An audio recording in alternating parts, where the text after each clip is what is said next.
this party doesn't fear democracy. We embrace it.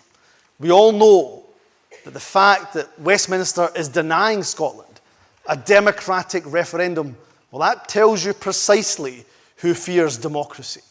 And no wonder. How are they going to persuade the people of Scotland to stay in a Westminster system that is causing people so much harm? How can they expect us to ever trust them again when they told us that voting no means we'll stay in the European Union? How can they convince us that this is the best it gets when all around us we see independent European countries of Scotland's size outperforming the UK? Conference, they said that staying in the UK would mean stability. But the reality is, the UK, a country where Prime Ministers' terms of office are not measured in years or even months, but in the longevity of a lettuce.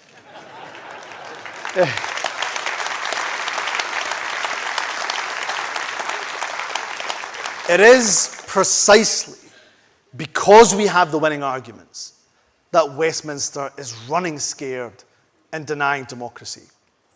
However, being honest, the fact is we have hit a Westminster roadblock.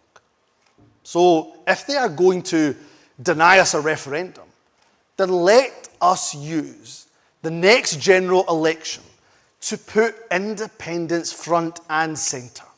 Because be in no doubt, conference, this party will never shy away from or abandon our fight for Scotland's independence.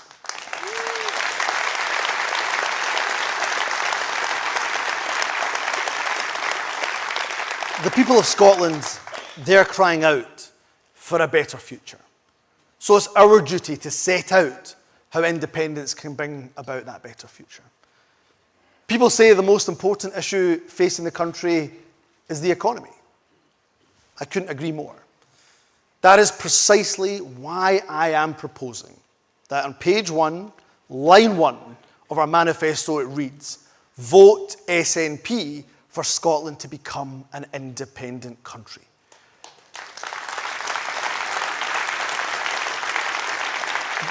Because it is through independence, it is only through independence that we can extract ourselves from a failed Brexit-based UK economy and win the powers that we need to build a stronger, fairer future. Our children, your children, my children, they deserve nothing less.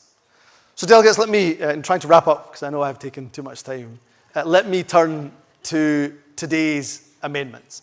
While I have absolutely some sympathy for the argument that we should make Westminster a de facto referendum, and I have tons of respect for the individual who's proposing it, I believe it's the wrong approach for us to take. I understand why some people propose for the next Westminster election we should set a bar of 50% plus one of the vote as a mandate for independence. But let's not fall into the trap of setting ourselves a bar that no other party sets itself to win.